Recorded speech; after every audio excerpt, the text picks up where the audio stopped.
본문 말씀은 에베소서 5장 18절로 21절이고요. 오늘 설교 제목은 오직 성령으로 충만함을 받으라, 그 첫 번째 시간입니다. 에베소서 5장 18절에서 21절 말씀. 술 취하지 말라. 이는 방탕한 것이니 오직 성령으로 충만함을 받으라.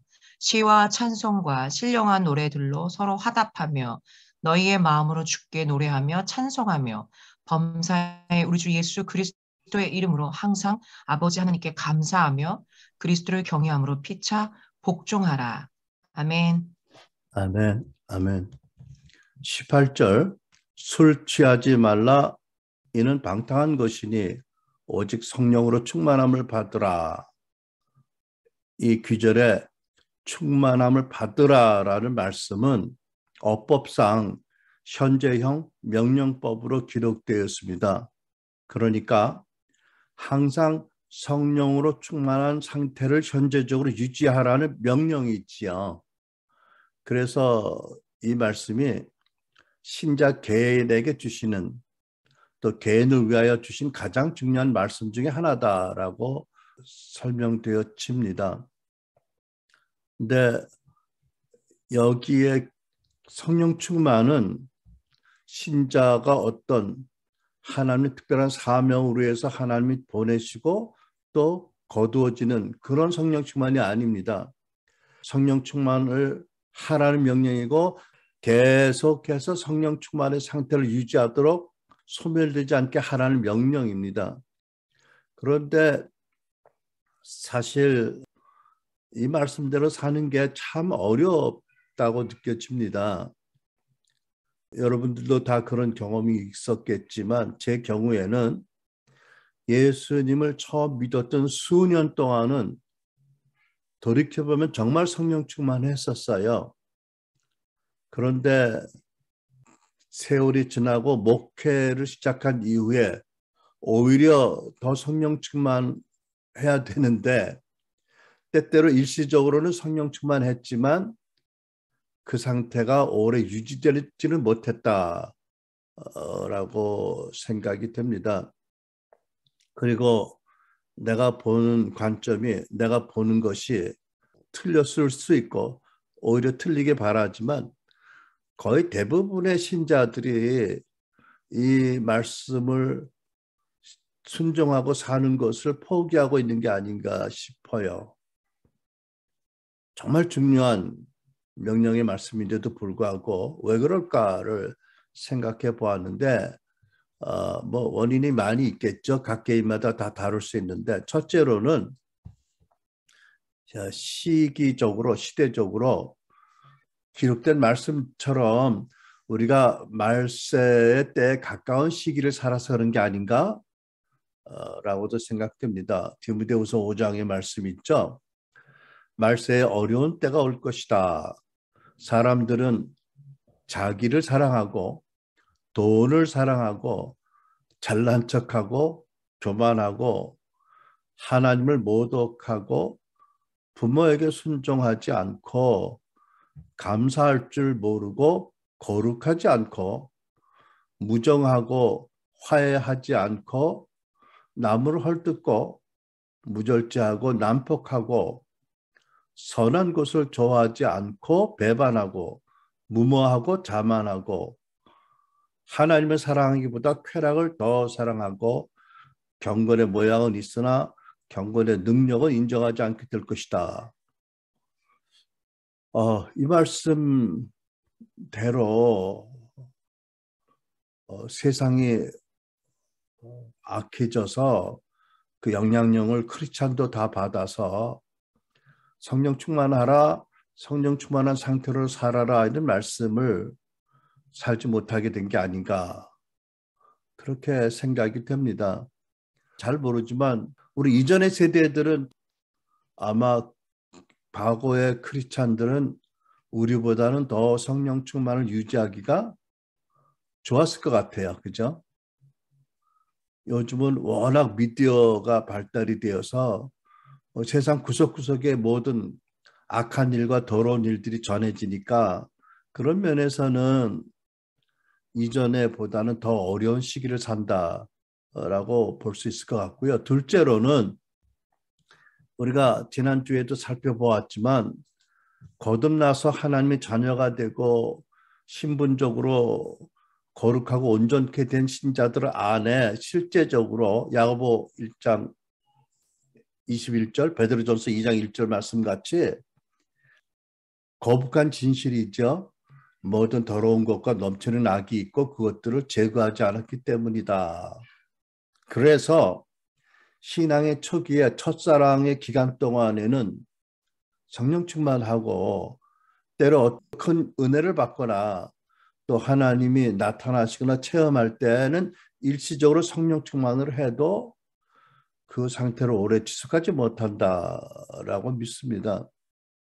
우리 엘라이자 하우스에서 은혜를 많이 받고 또 치유를 받고 또 하나님과의 관계가 엄청 회복이 되고 이런 분들이 정말 간증할 때 성령 충만한 것을 보지요. 바라기는 그 상태를 오래 유지하기를 바라는데 각 가정에 돌아가서 어쩐지는 잘 모르겠어요. 그게 우리의 기도 제목의 하나가 될 줄 믿습니다. 세 번째로는요. 제 생각에 많은 신자들이 본문에 기록된 성령 충만의 정의가 무엇이고 그 어떤 상태를 말하는지 그 열매가 무엇인지를 정확히 알지 못하기 때문이 아닌가 싶어요. 그러니까 내가 지금 성령 충만한지 성령 충만하지 않은지 진단할 말씀의 척도가 분명하지 않으니까 그 상태를 오래 유지하기가 어렵지 않은가라고 생각을 하는 거죠. 그런데 이제 우리가 에베소 5장의 본문과 그 아래 이어진 말씀을 보면 이 성령 충만하지 못하기 때문에 신자의 가정과 교회 안에서 여러 가지 문제가 일어난다. 특별히 관계적인 문제가 일어난다라고 쓰고 있어요. 그래서 우리는 성령 충만은 과연 무슨 뜻이고 성령 충만하면 과연 어떤 상태가 되고 어떤 상태를 유지해야 되고 또 성령 충만하게 되면 우리의 생각이 어떻게 변화될 수 있고 어떻게 관계들이 아름답게 유지될 수 있는지 이런 것들을 성경적으로 바로 알아야 되겠다는 생각을 해서 오늘부터 한 몇 번은 이 성령 충만의 주제로 말씀을 살펴보려고 합니다. 그런데 우리가 사도 바울이 말씀을 기록한 그 당시 에베소에 보낸 서신에 기록된 말씀이잖아요. 근데 에베소서를 통해서 우리가 뭘 보기 원하냐면 그 당시 에베소 교인들의 문제는 무엇이었나를 보기 원해요. 그런 상황에서 이 말씀이 주어진 거니까. 첫째로 보면 에베소 교회 성도들 간에 사이좋게 못 지내는 문제가 있었어요. 그러니까 본문 21절에 보면 그리스도를 경외함으로 피차 복종하라고 말씀하시거든요. 또 4장 2절로 3절을 보면 언제나 겸손함과 온유함을 지니십시오. 사랑으로 서로 용납하면서 오래 참으십시오. 여러분은 성령이 여러분을 평화의 띠로 묶어서 하나가 되게 해주신 것을 힘써 지키십시오. 그러니까 이게 교회에 불화가 있다는 얘기 아니에요. 그죠? 그래서 이런 말씀을 하나님께서 바울을 통해서 써보내시게 했다라고 믿어집니다. 근데 에베소 교회뿐 아니라 당시에 빌립보 교회에도 서로 사이좋게 지내지 못한 문제가 성경에 기록되어 있어요. 그래서 로마의 감옥에 갇혀있던 사도 바울이 4장 2절에 보면 내가 유오디에게 간청하고 순두개에게 간청하노니 주 안에서 같은 마음을 지니십시오라고 거듭 간청하고 있습니다. 여러분 그 자신이 하나님의 은혜를 세우신 교회의 기둥 같은 두 리더가 여기서 보니까 이 리더들이 여성 리더들이라고 보여져요. 이름을 보니까. 두 리더가 불화하는 걸 보면서 사도 바울이 마음이 어땠을까? 얼마나 답답했을까? 아팠을까? 그 자식들을 키우면서 형제 자매들이 안 싸울 수는 없다고 그래요. 그죠? 되게 그런 것 같아요. 아, 우리 집에는 그런 일 없었죠. 내가 워낙 꽉 잡아서 큰 오빠가 돼가지고 큰 형이 돼서 아주 나쁜 독재자가 되어서 우리는 형제간에 불화는 없었는데 어렸을 때 누가 그러더라고. 형제들 싸우게 돼 있고 자매들도 서로 싸운다고. 나는 우리 집에 딸이 하나밖에 없어서 자매들이 싸우는 걸 못 봐가지고 나는 자매들은 안 싸운 줄 알았는데 나중에 살다 보니까 아, 자매들도 싸운대더라. 뭐 이렇게 이제 알게 된 거죠. 어쨌든 그런 자식들의 모습을 보면 부모의 마음이 어떨까? 그 마음으로 생각하면 사도 바울은 조금 더 알게 될 것 같습니다. 그런데 사실 실제적으로 우리의 경험적으로 말하면 교회에서 모두가 서로 사이좋게 지내는 것이 말하듯이 그렇게 쉬운 일은 아닌 것 같아요.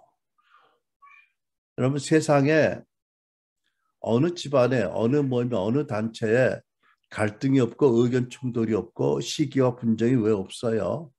다 있잖아요. 그런 점에서 보면 성숙한 성도들만 모인 교회라면 모르겠는데 교회는 그럴 수 없잖아요. 그죠? 그러니까 교회도 그런 점에서는 크게 상황적으로는 다르지 않다라고 생각합니다. 그런데 뭐 어느 가정이고 어느 단체건 어떤 모임이건 간에 관계에서 갈등이 일어난 주요 원인이 무엇일까요? 우리 이것을 알아야 바른 해답을 찾을 수 있잖아, 그죠? 제가 믿기에는 갈등의 주요 원인은 모두가 남에게 자기의 영향력을 행사하고 싶어 하기 때문이다라고 생각해 봤어요. 그러니까 남들에게 자기 의견을 제시하고 남들이 그 의견을 따라오도록 원하기 때문이다. 제가 왜 이렇게 생각하냐 하면 창세기 3장에 보면 인류의 첫 가정이 있잖아요. 그 가정에 오신 하나님께서 이렇게 말씀하세요. 먼저 여자에게, 하와에게 네가 남편을 지배하려고 해도 남편이 너를 다스릴 것이다. 여러분 보세요. 완벽한 에덴에 살던 이 부부가 서로 불화하게 됐다는 거예요. 왜? 둘이 원죄를 짓고 하나님 뜻을 떠나서 어떻게 각각의 선과 악을 판단하려고 하기 때문에 그러니까는 상대방을 판단하려고 하기 때문에 그죠? 그래서 결국은 사단의 세력이 하와의 마음에 들어가고 아담에게 들어갔기 때문에 하와는 아내는 남편을 다스리기를 원해요. 아내가 남편을 지배하기 원한다고 하나님 말씀하셨으니까 진리의 말씀이잖아요. 그죠? 여러분들은 어떤지 모르겠어요. 하여튼 나는 성경을 얘기하는 거니까. 그런데 하나님께서는 남편이 아내를 다스릴 거라고 말씀하세요. 그러니까 다스리는 게 옳다 그러다는 게 아니고 실제적으로 그렇게 될 거라는 말씀이잖아. 그죠? 아내는 남편을 지배하려고 하는데 결국 남편이 너를 다스릴 것이다. 그러면 뭐를 얘기하는 거예요? 이 부부간의 갈등과 충돌이 불가피하다는 거잖아요. 그러니까 남편은 자기의 권리를 지키려고 하고 아내의 시도를 계속 거부할 거예요. 그죠? 왜 나를 지배하려고 그래? 내가 너를 지배해야지. 뭐 이런 속셈이 있겠죠. 그죠? 근데 아내는 남편을 사랑해서 남편을 바라보다가 저러면 안 돼라고 생각해서 지배하려고 한다고 좋게 설명하면 나는 그렇게 이해를 해요. 어쨌든 죄를 짓고 성령 충만을 잃어버린 부부간에 불가피하게 충돌이 있을 것이 성경에 기록되어 있어요. 이렇게 모두가 자기의 판단과 생각을 남들이 따라주길 바라요. 이게 갈등의 근본 원인이다라고 저는 생각하는 거죠. 그렇다면 해결책이 무엇일까요? 요즘 그 젊은 부부들처럼 부부간에 각자 영역을 잘 구분해서 내 영역에서는 내 의도대로 하고 상대가 맡은 영역은 상대 의견을 존중하고 따라준다. 그러면 될까요, 여러분? 제 생각에는 굉장히 지혜로운 것 같아요. 그리고 많은 요즘 부부들이 이렇게 해서 가정의 질서와 화평을 유지한다고 보여요. 아니면 자기의 마음의 생각과 의도와 생각을 비공격적인 방법으로, 비도전적인 방법으로 잘 전달하는 대화법을 배우고 그렇게 하면 될까요? 뭐 이것도 필요한 일이고 지혜로운 것이라고 생각이 돼요. 그런데 하나님은 궁극적인 처방은 아닌 거예요. 하나님은 무엇을 원하시죠? 부부가 함께 성령 충만해서 피차 존중하고 연합하라고 말씀하신다고 믿어요. 그러니까 하나님의 뜻은 교회의 모든 성도들이 다 같이 성령으로 충만해져서 화평으로 하나됨을 지키라고 말씀하신다고 믿습니다. 왜냐하면 이제 말씀 읽어보면 성령 충만하면 먼저 그리스도를 경외하게 돼요. 그러면 피차 복종하게 된다, 서로 존중하게 된다는 말씀이거든요. 성령 충만하면 그리스도를 경외하게 되고, 그러면 그리스도께서 또 사랑하는 상대방을 존중하게 되고, 또 성령의 은혜로 나 자신을 깨닫고 자진해서 내가 낮아지고 상대를 높여주기 때문이다 라고 저의 마음에서는 정리가 되는 거예요. 그런데 대부분의 경우 성령 충만하지 못하고 또 대화를 잘 못하고, 대화하다 보면 공격적으로 해서 또 상대가 방어적이 되고 다툼이 일어나고 또 오해가 있고 더군다나 또 상처들이 있어서 많은 관계 갈등이 일어난다. 그리고 일어난 갈등도 성경의 원리를 따라 해소하지 못해서 더 어려움을 가져오게 된다는 것이 현실이라고 보여집니다. 그래서 여러분, 우리는 모두가 사실 아직 섰다 말할 수 없는 자들이고 온전히 성숙하지 못하고 또 늘 성령 충만하지 못해서 또 실수도 하고 죄도 짓고 남들에게 실망도 끼치고 또 상처도 주고 더러움을 입힐 수 있는 일을 전혀 피할 수는 없어요. 그런데 그뿐만이 아니고 우리가 명심할 게 또 어떤 일이 있냐면, 어떤 죄는 개인적인 차원의 죄가 있어요. 그죠? 개인적인 차원의 죄가 어떤 게 있을까요? 뭐 이 나쁜 예가 생각이 나는데 자위를 한다든지 또는 뭐 형제들이 뭐 그런 형제들이 없지 않아 있겠는데 음란물을 남몰래 본다든지, 이거는 완전히 개인적인 차원의 죄잖아요. 그죠? 그럼에도 불구하고 개인적인 차원의 죄를 지어도 그 죄로 인한 더럽힘이 가족이나 교회 공동체에 미치는 것이 현실인 거예요. 그 죄의 결과가 본인에게만 한정되는 게 아니고 아무도 모르지만 하나님은 아시죠? 그 죄의 결과와 더럽힘이 가족의 모든 식구들이나 교회 전체에 미치게 된다. 왜? 우리는 한 몸에 속한 가정이면 가족이고 교회 권속이기 때문에 그렇죠. 예를 들면 여러분, 민수기 12장에 이런 사건이 있잖아요. 사실은 사건의 주요 원인은 모세가 제공한 거예요. 모세가 가나안 땅에 들어가기 전에 하나님이 명령하셔서 너희들이 가나안 땅에 들어가면 이방 족속과 통혼하지 말라고 하나님의 말씀을 선포했거든요. 그래놓고 무슨 일이 있었는지 모르는데 모세가 자기 입으로 전한 말씀을 어기고 구스 여인을, 애굽 여인을 후처로 드린 거예요.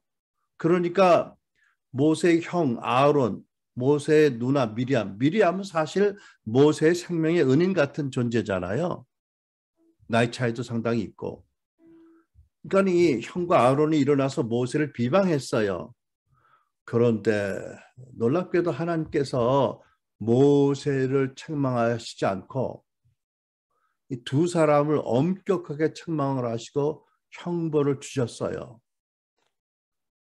그런데 그것보다 더 중요한 게 뭔지 아세요? 그 때문에 이스라엘 전체가 묶였어요. 왜? 불기둥, 구름기둥이 더 이상 안 움직여요. 한 곳에서 정지되어 있어요. 여러 날 동안. 그러니까 사실 교회 거룩함이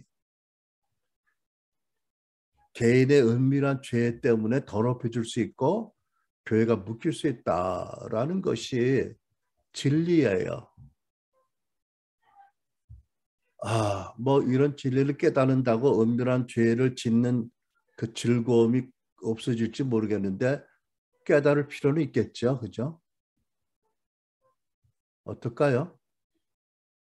그래서 여러분, 심지어 그렇거늘 개인적인 죄도 그렇거늘 우리가 어떤 문제가 있으면 말씀을 따라서 이 죄가 전체 공동체에 영향을 미친다는 것을 명심하고 그래서 말씀을 따라서 온유한 마음으로 또 자기를 돌아보고 시험 들지 않도록 그러니까 그런 죄에 물들지 않은 것은 물론이고 그런 죄를 범한 사람을 판단하는 시험에 들지 않도록 자기를 돌아보고 그리고 긍휼한 마음을 가지고 또 말씀에 따라 어떤 순서를 따라 원만하게 해결을 해야 된다.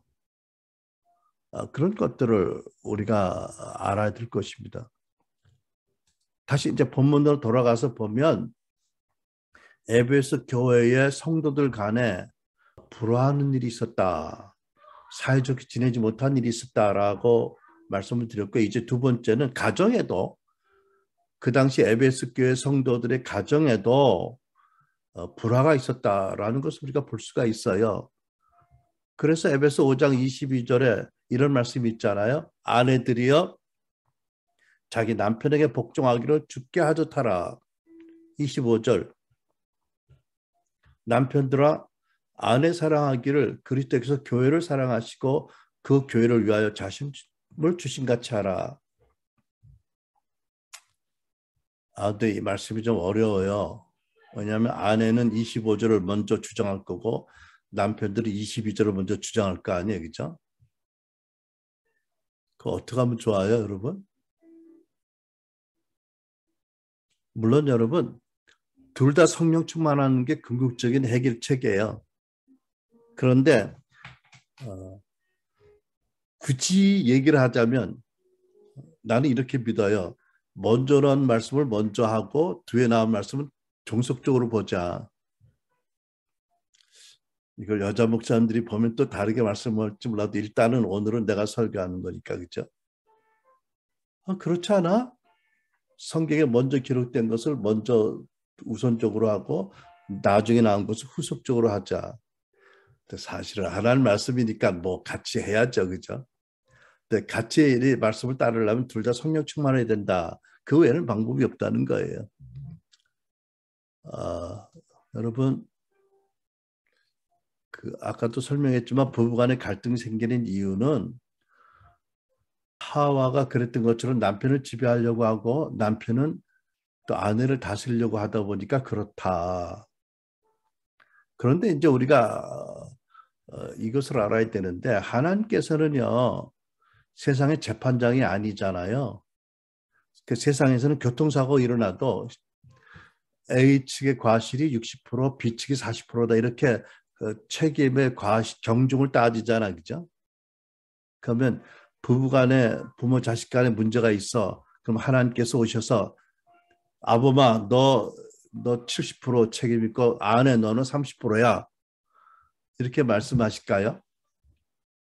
제 경험에 의하면 이건 제 경험이 아니라 제 아내의 경험에 의하면 하나님은 한 번도 제 아내 앞에서 남편 이성들을 책망하지 않으셨어요. 네가 용서해라. 네가 참어라. 자기에게 대한 말씀을 하신대. 그래서 속에서 제발 저 방에 가서 자고 있는 저 사람한테도 얘기하세요. 라고 하고 싶었는데 하나님은 우리 집에 여러 번 오셨는데 그것 때문에 나를 찾아오시게 계신 적은 없으시오. 무슨 얘기냐면 하나님 앞에서는 모두가 자기의 책임의 100%를 져야 돼요. 그렇죠? 여러분 동의하세요? 우리가 하나님 앞에 서면 내가 누구 때문에 이랬으니까 저 사람이 책임이에요 라고 하는 말이 안 통하고 하나님 앞에 서면 나의 모든 행동의 100% 책임을 내가 하나님 앞에 지는 거예요. 그러니까 우리가 정말 우리를 돌아봐야 된다는 거잖아요. 그러니까 남편이 아내에게 어떻게 해야 되는지, 아내가 남편에게 어떻게 해야 되는지를 알 수 있는 실제적으로 유일한 방법은 부부가 다 성령 충만한 것이다. 해야 된다는 것입니다. 그 외에는 다른 방법이 없어요. 나 왜 이런 예화를 좋아하는지 몰라. 빌리그람 목사님이 돌아가셨잖아요. 그 목사님이 아니라 사모님에 대한 이런 이야기를 들었어요. 어떤 기자가 사모님하고 인터뷰를 하는데 이런 질문을 했대요. 내가 이 기사를 보고 생각한 게 이 기자가 불신자 아니면 아주 초신자 같다. 이런 질문을 그런 사람들이 하잖아. 그죠? 뭐라고 했냐면 두 분은 부부싸움 안 하시지요? 아니 빌리그람과 사모님 뭐 별나라에서 온 줄 알아? 그랬대 아무튼 두 분은 그렇게 훌륭하시니까 부부싸움 안 하시지요? 그랬대. 그랬더니 사모님 뭐라고 말씀했게요? 네, 저희는 안 싸웁니다. 그러나 남편을 죽이고 싶은 적은 여러 번 있었지요. 무슨 얘기세요? 참 사모님은 훌륭하세요. 내가 뭐 죽이고 싶었는데 네가 하나님 일을 하니까 내가 안 죽였다. 또는 내가 살인죄를 짓고 싶어서 안 죽였다. 내가 참았다 하는 거잖아. 그죠? 그래서 누가 그러더래. 천국 가면 사모님의 상급이 남편 목사보다 훨씬 크다고. 대개 아내들이 많이 참잖아. 그죠? 사모님이 아니래도. 아닌가? 다른 나라 얘기인가? 아무튼 여러분 이런 거예요. 제가 보기에 은혜 많이 받은 사람이 먼저 십자가 앞에 나가요. 그게 꼭 아내가 아니라도 그죠?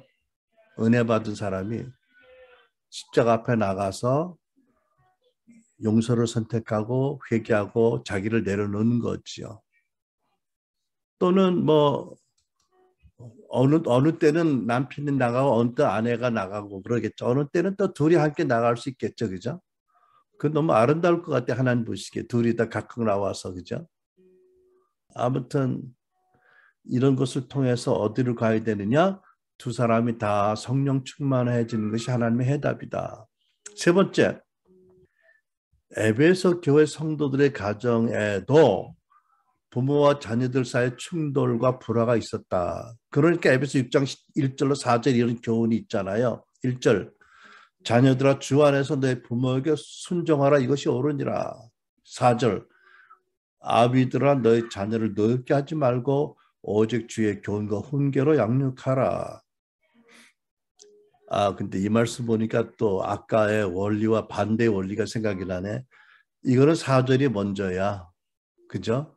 1절보다. 무슨 얘기냐면 아비들이 또는 부모들이 자녀를 노엽게 하지 말고 오직 하나님의 교훈과 훈계와 사랑으로 양육하면 1절이 가능해져. 자식들이 부모에게 순종하는 게 가능해져. 그죠?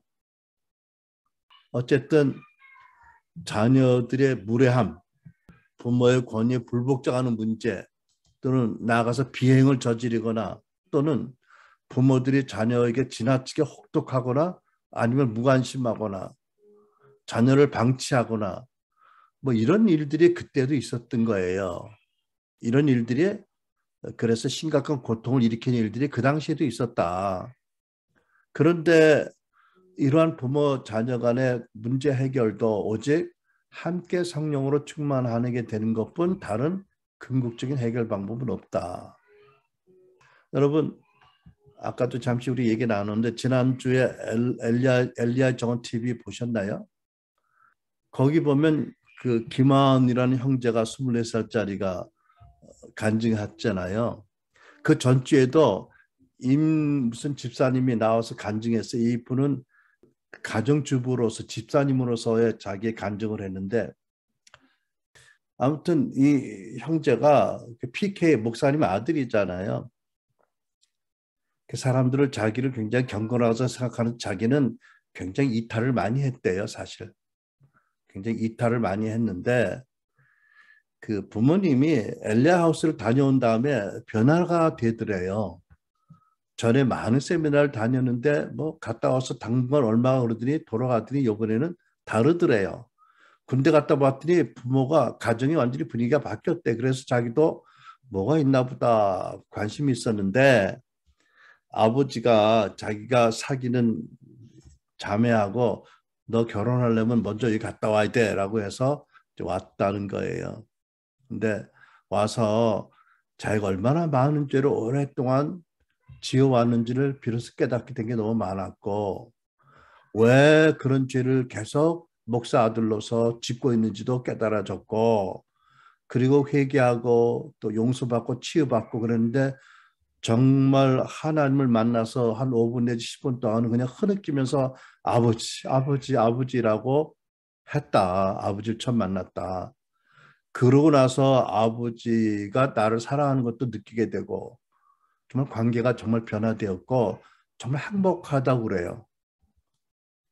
나도 부럽더라고 간증 들으니까 행복하다고 정말. 그리고 이거는 모든 20대도 반드시 가야 된다고 그러더라고요. 여러분 그 하은 형제도 정말 성령 충만을 이렇게 받은 거예요, 그죠?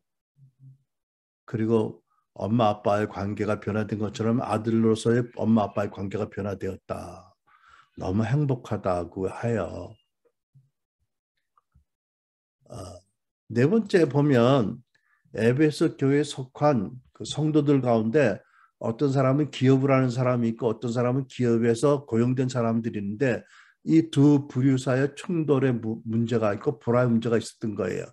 그래서 에베소 6장의 5절에 보면 종들아 두려워하지 말고 또는 노예도 있었겠죠. 그 당시 하인도 종들아 두려워하지 말고 떨며 성실한 마음으로 육체의 상전에게 순종하기를 그리스도께 하듯 하라. 그 다음에 9절에 보면 상전들아 너희도 그들에게 이와 같이 하고 위협을 그치라. 이는 그들과 너희의 상전이 하나님이 하늘에 계시고 그에게는 하나님에게는 사람을 외모로 취하는 일이 없는 줄 너희가 알미라. 각각에게 당부하세요. 그죠? 여러분 여러분들의 직장인이라면 여러분들의 상전이 상관이 또는 오너가 크리스찬이든 아니든 이 책임이 있어요. 그죠? 어떻게 하라고 일을 주님을 섬기듯이 일을 해라 이거예요. 그죠? 그 다음에 상관들은 또는 리더십 있는 사람들이 오너들은 어떻게 해요? 절대로 직원들에게 위협을 하지 말아라. 그리고 성실한 마음으로 그들에게 잘해줘라 이런 말씀이 있잖아요. 그죠? 그러니까 그 당시에도 보면은 직장에서 고용주와 직원 간의 갈등과 이해충돌의 문제가 있었던 거지요. 항상 역사적으로 사회에서는 항상 이런 문제가 있었던 거예요. 근데 여러분 사실 알고 보면 부부간의 불화이든지 뭐 직장에서의 불화이든지 이게 다 말하자면 이해충돌이고 그죠? 결국 자기중심주의 뭐 이런 것들 그 타락한 본성으로 나타나는 것들의 충돌이니까 이게 사실은 전쟁이에요. 그죠? 칼만 안 들었고 총만 안 들었지 전쟁이나 다름없거든. 여러 가지 방법으로 자기의 목적을 이루고 굴복시키려고 하는 거니까. 그는 정말 비인도적이고 정말 불법적인 그런 것인데 사실은 그게 허다해서 우리는 그렇게 안 보는 게 문제일 수 있죠. 근데 하나님께서는 이런 문제를 가진 에베소 교회 성도들에게 궁극적으로 뭘 말씀하세요? 모두가 예수 믿고 거듭나고 새 피조물 된 것으로 그치지 않고 성령으로 충만해라. 그래서 서로 연합하고 화목하고 화평하라. 하나됨을 지키라고 당부를 하세요. 여러분 세상에는 또는 교회에도 유난히 그 도덕성이 높거나 절제력이 강해서 또는 본래 성품이 좋아서 그렇게 보이지 않은 사람들이 있지만 그러나 사실을 본질적으로 들여다보면 다 똑같은 문제가 있어요. 다 이기적이고 자기중심적이고 다 방도는 어쨌든지 몰라도 폭력적이에요. 다 자기는 옳다고 주장하지만 자기는 잘났다고 주장하지만 실은 다 부정직하고 다 거짓이 있고 불의한 거예요. 왜? 그 마음에 거듭난 성도도 모든 악독과 더러움이 있다고 했잖아요. 그죠? 모든 사람이 특별히 불신자 같으면 원죄의 더러움을 씻지 않았기 때문에 죄사함 받지 못했으니까 그 안에 원수의 세력이 있잖아요. 그죠? 그러니까 여러분 야고보 1장에 뭐라고 하세요? 4장 1절에 뭐라고 하세요? 너희 중에 싸움이 어디서 나느냐? 너희 지체, 육체 중에서 나오는 정욕으로 쫓아내는 것이 아니냐고 하세요. 제가 마틴 로이드 존스 목사님의 그 설교집을 읽다가 이런 대목을 읽고 좀 깜짝 놀란 적이 있어요. 그분이 이렇게 쓰셨더라고. 아내와 남편 사이의 근본적인 문제가 무엇인가? 모두 사랑한다고 믿었지만 다 미성숙한 사랑이었고 모두가 혼인 서약을 지킬 의사도 없고 능력도 없는데 그것으로 서약고 부부가 되었기 때문이다. 상대적으로 남들보다 성실하고 약속을 잘 지키는 사람이 있어 보이지만 사실은 모든 사람이 죄로 말미암아 율법과 도덕과 언약을 지킬 능력이 없는 존재가 되었는데 마치 있는 것처럼 스스로를 속이고 결혼 서약을 했기 때문에 출발부터 그렇게 되어서 문제가 근원적인 문제가 되었다 이런 거예요. 여러분 어떻게 생각하세요? 여러분 결혼식 할 때 그 결혼 서약문 가지고 계시죠 지금도? 나 우리 딸이 밑에 와 있는데 나 우리 딸 보고 속으로 웃었어. 얘가 신혼한 5년 동안은 그러더라고. 나는 엄마 아빠가 왜 싸우는지 이해가 안 된대. 이해가 안 된대. 그들이 5년 지나가고 나서는 그 말이 쑥 들어가 버리더라고. 그래서 내 속으로 5년도 많이 간 거다. 보통 3년 간다는데 너는 그래도 신통하다 그랬는데 본질은 똑같아. 그죠?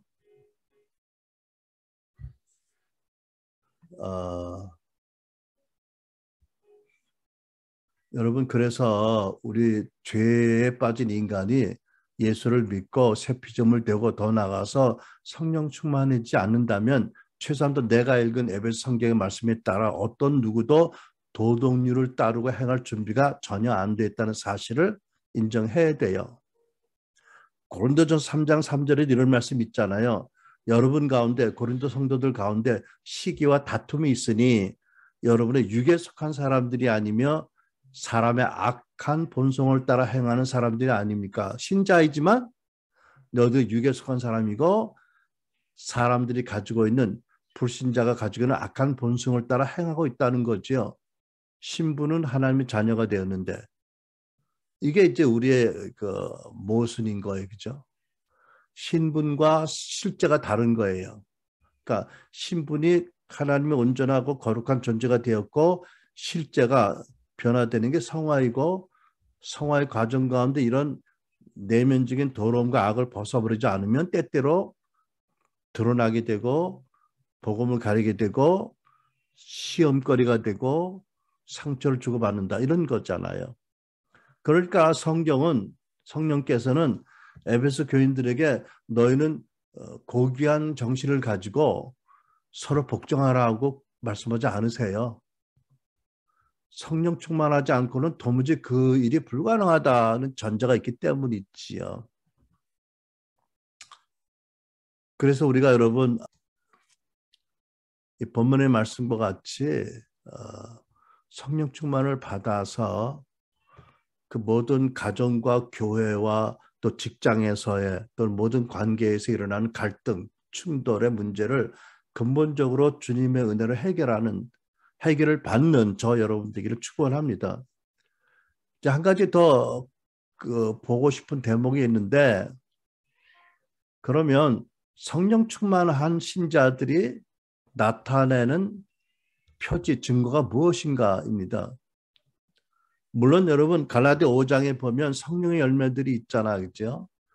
그 외에도 성경에 뭐 여러 곳에 이런 그 성령 충만한 신자들이 나타내는 열매들이 있는데 본문을 보면 그 상태, 성령으로 충만한 신자의 상태가 어떤 것인지를 알게 하세요. 그러니까 우리가 이 상태를 잘 이해하면 내가 과연 성령 충만한지 아닌지가 바로 진단이 되는 거예요. 그죠? 진단이 되면 내가 어디서 떨어졌는지 돌이켜서 회개하고 다시 성령 충만을 구하면 되잖아. 그죠? 근데 이 성경적인 진단의 원리를 모르면 진단이 안 되니까 성령 충만한지가 분별이 안 되고 유지가 안 되잖아요. 그렇죠? 그러니까 그런 게 굉장히 중요한 대목인 거예요. 성령 충만한 신자들이 나타내는 구체적인 증거가 무엇인가? 첫 번째 19절 상반절 시와 찬미와 신령한 노래들로 서로 화답하며라고 하세요. 킹 제임스 영어 성경에는 speaking to yourselves in psalms and hymns and spiritual songs라고 합니다.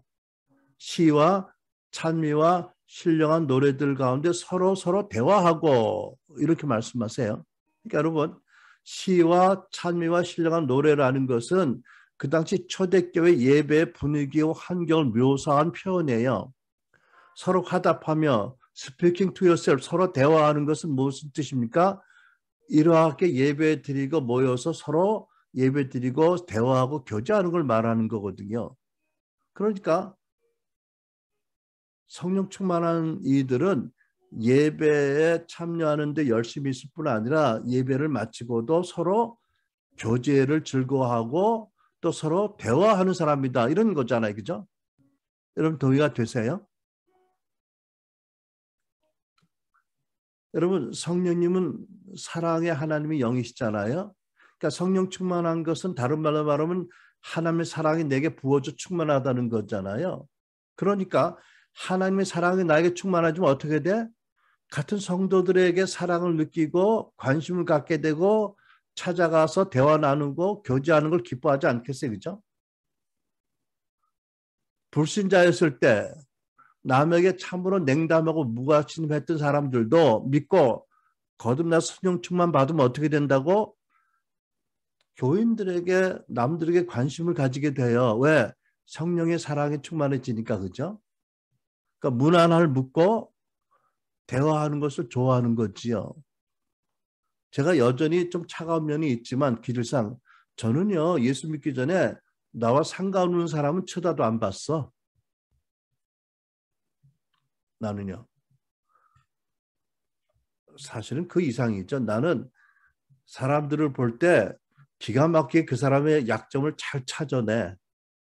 그래서 내가 예수 믿은 다음에 그게 귀신이 줬던 분별의 은사 같다라고 생각됐는데 왜? 생각해보니까 내가 열등감이 많은 사람이어서 그러니까 열등감이 많은 사람은 또 교만한 사람이란 뜻이거든요. 그러니까 어떤 누구를 보고 그 사람의 약점을 내가 먼저 알지 못하면 기분이 나빠서 못 견뎌. 그런 것 같아. 아무튼 그런 인간이었는데 내가 예수 믿고 나서 하나님 나를 사랑하셔. 너무 감격해. 그러고 생각해 보니까 저 사람은 어떨까 생각하니까 하나님 나 같은 이 무서운 나쁜 놈도 사랑하시니까 분명히 사랑하실 것 같아. 그러니까 그 사람도 하나님이 사랑하시면 나도 관심을 가져야 되겠다. 할 수 있다면 사랑해야 되겠다. 이렇게 마음이 서서히 변하더라고. 내가 그걸 보고 깜짝 놀랐다니까 나 같은 놈이 이런 생각을 다 해? 이렇게 고상한 생각을. 근데 그게 하나님이 준 마음이었던 거 아니에요. 그죠? 그러니까 여러분 잘 믿는다. 뭐 목사다, 권사다, 장로다, 뭐 집사님이다. 뭐 은사가 많이 있다라고 하면서 남들에 대해서 무관심하거나 교제를 원하지 않거나 하면 그건 성령 충만하지 않고 잘 믿는 게 아닌 거예요. 그죠? 두 번째, 성령 충만의 표지입니다. 19절 하반절 너의 마음으로 주께 노래하며 찬송하며 역시 킹 제임스 성경에 보면 and making melody in your heart to the Lord. 그러니까 주님 너의 마음 안에서 주님께 노래들이 지어진다는 거예요. 노래가 만들어진다는 거지요. 저 엊그저께 우리 그 뒷뜰을 바라보고 있으니까 아지랑이가 막 올라가더라고요. 나 깜짝 놀랐어. 무슨 연기가 이렇게 올라가더니 아지랑이에요. 잔디에 서리가 있었는데 햇빛이 쫙 비치니까 아지랑이 막 올라가는데 이런 거죠. 우리 마음속에 봄철에 아지랑이가 막 피어오르듯이 하나님을 향한 찬양이 막 절로절로 올라온다는 거잖아요. 그죠? 이게 바로 성령 충만한 증거예요. 여러분 생각해 보면 새벽 기도 갔다가 집에 들어갈 때 나는 참 행복하고 성령 충만했어. 왜? 계속 찬양이 계속 끊임없이 올라와. 특별히 새벽 기도 마치고 집에 갈 때, 그죠?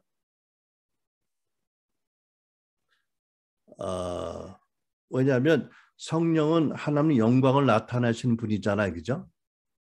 근데 성령이 충만하면 내 마음에, 내 영혼에 하나님 영광이 충만하게 되잖아요. 그럼 그 영광을 보고 우리가 어떻게 된다고요? 찬양하고 노래하고 감사하고 경배하잖아. 그죠? 마음에서. 우리 아기가 보면 거의 흥얼거리고 노래를 해. 부러워. 그죠? 아, 나도 저렇게 늘 찬양이 늘 끊임없이 올라왔으면 좋겠다. 여러분, 바울과 실라 두 사람이 옥에 갇혔어요. 사도행 16장. 그들이 깊은 감방에 가두어지고 발에는 착고가 차갑고 무거운 착고가 단단히 채워졌어요. 그런데 25절 한밤중에 바울과 실라가 기도하면서 하나님께 찬미의 노래를 부르니 죄수들이 듣고 있었다. 와, 참 이 핍박과 고난 중에 그 마음속에 찬양이 가득하여서 그것이 입으로 나온 거잖아요. 그죠? 누가 들었다고? 무서운 죄수들이. 아니, 하나님이 들으셨다고, 기뻐하셨다고요. 그죠? 이게 성령 충만한 두 번째 상태입니다. 세 번째, 성령 충만한 상태. 20절. 범사에 우리 주 예수 그리스도의 이름으로 항상 아버지 하나님께 감사하며. 그러니까 뭐예요? 성령 충만의 세 번째 표지가 뭐라고? 범사에 좋을 때든지 힘들 때든지 건강할 때든지 아플 때든지 왕따를 당했더라도 감사하는 사람이 성령 충만하다는 거죠. 여러분 왜 가끔 이렇게 집안에서도 가다가 이 앞 발톱 같은데 탁 어디 모서리에 부딪힐 때가 있잖아, 그죠? 되게 아파, 그죠? 그럴 때 여러분 뭐라 그래요? 에이씨 이러지 않고 주여 감사합니다. 내가 뭐 회개할 게 있나 봅니다 하고 발톱을 잡으면 그 사람 성령 충만한 거야. 근데 어떤 사람이 가끔 그랬어. 내가 누군지 얘기 안 해도. 여러분 고린도전서 2장 12절 성령께서는 하나님께서 우리에게 은혜를 주신 것을 알게 하시는 분이잖아요. 그러니까 내가 왜 이런 상황에 있는지 왜 어떻는지를 성령께서 은혜를 깨닫게 하시면 어떤 상황에서도 감사할 수 있잖아. 그죠? 아, 나의 죄를 깨닫게 하시는 거구나. 아니면 나를 겸손케 하셔서 은혜 주시려고 하시는가 보다. 어떤 여러 가지를 성령께서 은혜를 깨닫게 하시나. 그죠? 아, 이럴 때는 좀 이연령, 비연령 돼도 돼. 뭐, 그렇게 이성적이고, 뭐, 논리적이 아니어도 돼. 그죠? 여러분, 사실 성령님의 은총이 아니면 우리가 하나님을 어떻게 소통이 돼요? 그죠? 우리가 하나님 뜻을 어떻게 다 알아요? 조그맣게 깨닫는 것도 성령님의 그 은총이거든요. 그러니까 범사에 감사한 것이 성령 충만한 신자의 표지예요. 네 번째, 21절. 그리스도를 경외함으로 피차에 복종하라고 하십니다. 무슨 뜻이죠? 예수 그리스도를 경외함으로 겸손히 나를 낮추고 상대방을 높이는 사람이 성령 충만한 자다라는 말씀이에요. 여러분, 세상은 사람을 차별하지요. 뭐 인종으로 나누고 국적으로 나누고 남자 여자로 나누고 연령으로 나누고 사회적인 신분과 지위로 나누고 재산 정도로 나누고 교육 정도로 나누고 외모로 나누고 뭐 출신 학교로 나누고 출신 지역으로 나누고 그죠? 그리고 자기들끼리 똘똘 뭉쳐. 이거 웃기는 거야 사실은 그죠? 아니지 이런 얘기하면 안 되지. 하여튼 나눠요 그죠? 나눠요. 그렇잖아. 뭐 어느 직장에서 뭐 S대 출신, Y대 출신, K대 출신 이게 서로 공동 유익이 아니라 서로 이용해서 자기 이익을 취하자는 거 아니야 사실은요. 뭐 이렇게 아름다운 거 아니거든. 더군다나 지역별로 나눈 거는 정말 흉한 거잖아, 그죠? 그런데 여러분 성령께서는요, 모든 사람을 나누세요. 하나로 낮추세요. 모든 사람을 다 같은 높이로 낮추세요. 어떻게? 이런 말씀 있잖아. 모든 사람의 죄를 범하였음에 하나님 영광을 이루지 못하더니 하나님의 성령께서는요, 모든 사람을 일단 하나로 더 낮추셔. 그 다음에 예수 그리스도 안에서 높여주셔, 함께. 여러분, 무슨 말씀이 이해가 되세요? 유대인도 이방인도 다 똑같은 죄인이라고 말씀하세요. 그러니까 구원받은 크리스찬은 내가 다 똑같이 죄인이었는데, 용서받을 수 없는 죄인이었는데 예수 그리스도를 말미암아 구원받았다는 그 감격을 깨닫게 하시잖아요. 그죠? 안 나누세요. 그리고 성령께서는 나에게 주신 어떤 능력이나 모든 좋은 것이나 나쁜 것이나 다 그게 하나님이 주신 것이다. 일시적으로 사용하도록 깨닫게 하셔서 내가 받은 직분과 은사, 무엇 때문에 나를 주장하고 남에게 높임받을 것을 당연히 기대하지 않게 하시잖아요. 그죠? 그러니까 여러분, 저도 늘 돌아보는데 하나님 나에게 주신 은사가 있고 직임이 있잖아요. 좀 목사라는 것도 하나님 주신 은사예요. 나에게 주신 모든 것이 은사잖아요. 이것을 주신 목적은 이것을 가지고 교회와 세상을 섬기라고 주신 거예요. 그죠? 근데 이것을 가지고 자꾸 인정을 받으려고 하거나 존중을 안 해주면 섭섭해하면 이건 병 들어가는 징조예요. 그죠? 계속 사람들에게 인정받으려고 하고 높임 받으려고 하면 나도 모르게 교만해지고 넘어질 수 있다. 조심해야 된다. 요한복음 5장 40절에 이런 말씀이 있어요. 너희가 서로 영광을 주고받으면서 서로 인정받으려 하고 서로를 높여주면서 오직 한 분이신 하나님께로부터는 영광을 구하지 않으니 뭐예요? 사람에게 인정받고 존중받으려고 하지 말고 하나님의 인정을 받으려고만 해야 된다는 거죠.